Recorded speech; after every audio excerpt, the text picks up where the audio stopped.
Gimbi Mekanusis Congregation Channel.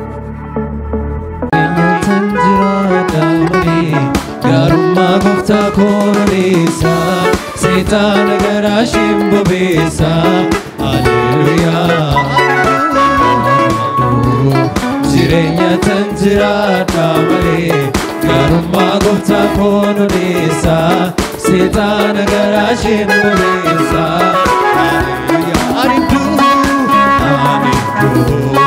Jireenya tanjiraadha malee garummaa gooftaa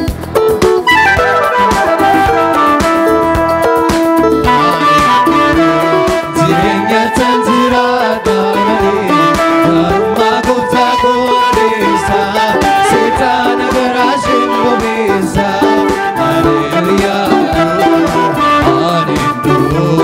Jireenya tanjiraadha malee garummaa gooftaa koonu dhiisa seetaan garaa isheen bobeessa.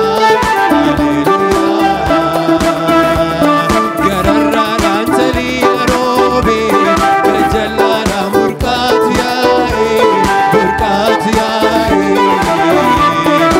gammachuutu ta'e gammachuutu ta'e gammachuutu ta'e gammachuutu ta'e ishoodinni keenya taane ishoodinni keenya taane ishoodinni keenya taane ishoodinni keenya taane jireenya tanjiraadha malee garummaa gooftaa koonu dhiisa seetaan garaa isheen bobeessa. Haleluyaa jireenya tanjiraadha malee garummaa gooftaa koonu dhiisa seetaan garaa isheen bobeessa. Haleluyaa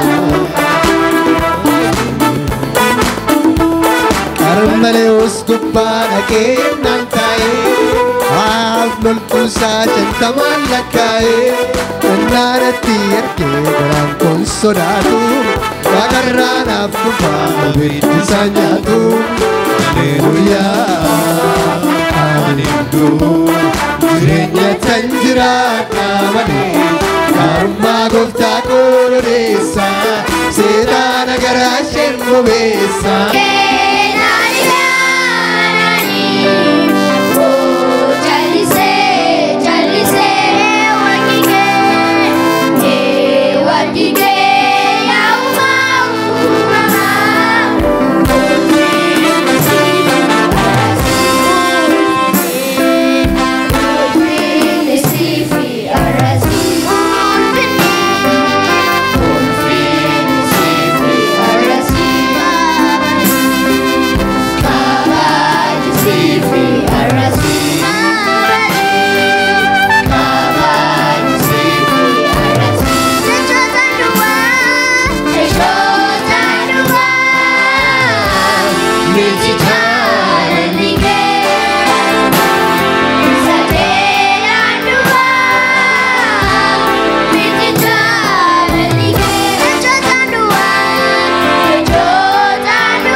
Arjumang Waaqayyo amma berkuasa, Padaruman sasbaye amma berfagata.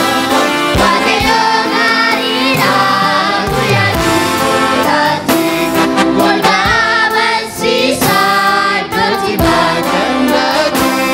Waaqayyo ngarina kuyakirati, Golga bersisa bertibakan lagi. Haleluya, haleluya, haleluya, haleluya, haleluya, haleluya, haleluya, haleluya,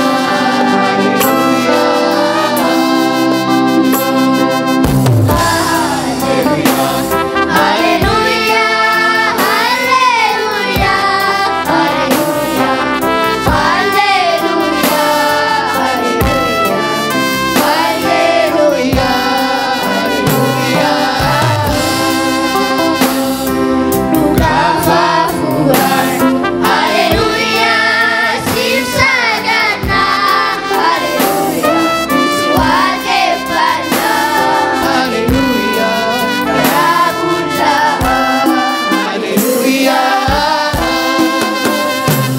Arjumang Waaqayyo amma bertiwaga, Padaruman sasbaye amma berfagata. Waaqayyo ngarina kuyakirati, Golga bersisa bertibakan lagi. Arjumang Waaqayyo amma bertiwaga, Padaruman sasbaye amma berfagata.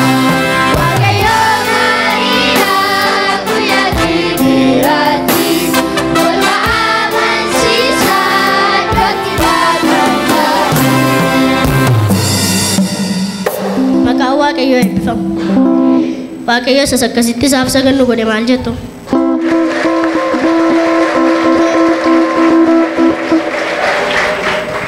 Yeroo kana immoo lafa teenya ol kaanee gabaabaatti Waaqayyo nu waaqeffanna. Jireenya koo irratti, mana koo irratti jennee Waaqayyo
Yesus